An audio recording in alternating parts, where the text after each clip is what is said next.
If you map out how risk decisions are supposed to work, the structure is clear and in many ways reassuring. You identify the risk, gather and validate the data, measure exposure using established models, compare the outcome to risk appetite, and then arrive at a decision.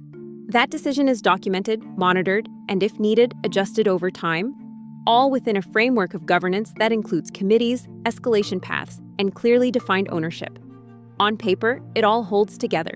It's logical, repeatable, and designed to ensure consistency and control across the organization. And to be clear, that structure isn't just useful, it's essential.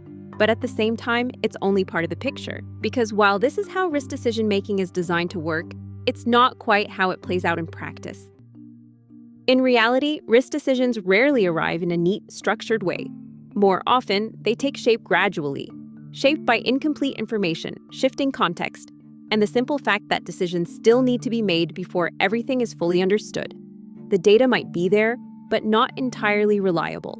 The model might produce an output, but that output depends on assumptions that don't quite hold anymore. The framework gives direction, but not always a clear answer. And so, what starts as a structured process quickly becomes something less certain. At that point, escalation often feels like the right move. And in theory, it is. But in practice, it doesn't always resolve the uncertainty. In many cases, it just moves it somewhere else, adding time without adding much clarity. And that's usually the point where the nature of the decision starts to shift. Because once the structure reaches its limits, the decision doesn't stop, it just changes. It becomes less about following a defined sequence and more about working through a set of questions that don't have immediate answers.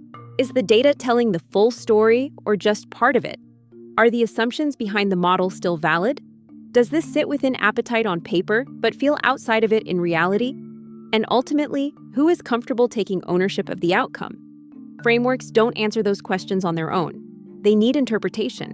They need context, and more than anything, they need judgment. So while the process is still there in the background, the quality of the decision really comes down to how people engage with it, how they interpret what they're seeing, how they challenge what doesn't feel right, and how they communicate that thinking in a way that others can actually act on. This is where the conversation starts to shift. In most organizations, the issue isn't a lack of knowledge. Risk professionals understand how to calculate exposure, how to apply models, and how to operate within established frameworks. That foundation is strong, and in many cases, it's getting stronger. What's less consistent is the ability to apply that knowledge when conditions aren't ideal, when data is imperfect, signals are mixed, and time is limited. The framework still helps, but it doesn't give you the full answer. And so the decision depends on something more. In those moments, capability looks different. It's less about recall and more about reasoning. Less about following process and more about working through a problem. Less about applying rules and more about knowing when and how to adapt them. And when that capability is built deliberately, you can see the difference. Decisions move more smoothly, communication becomes clearer, and risk starts to support the business in a much more consistent way. For learning and development leaders, this creates a very specific challenge and a real opportunity. Most risk training is designed to build technical understanding, which makes sense. The models, the frameworks, the regulatory requirements, they're the foundation of the function, and without them, nothing works properly. But if development stops there, something is missing. Because the effectiveness of a risk function isn't just about what people know, it's about how they use that knowledge when things aren't clear-cut.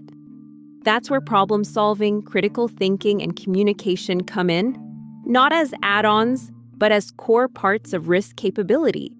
Building that takes a different approach.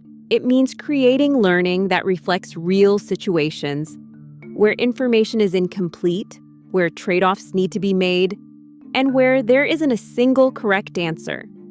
It means helping people get comfortable interpreting, challenging, and moving forward rather than just following a process. Because in the end, risk isn't managed in policies or in models or even in frameworks. They provide the structure, they create consistency, and they make scale possible. But the decision itself, The moment where something moves forward, changes direction, or gets stopped altogether happens somewhere else. It happens in the moment where someone has to take what's in front of them, make sense of it, and decide what to do next. And the organizations that recognize that and invest in building that capability are the ones that start to experience risk differently, not as a point of delay, but as a source of clarity. Not as a constraint, but as something that genuinely helps move the business forward.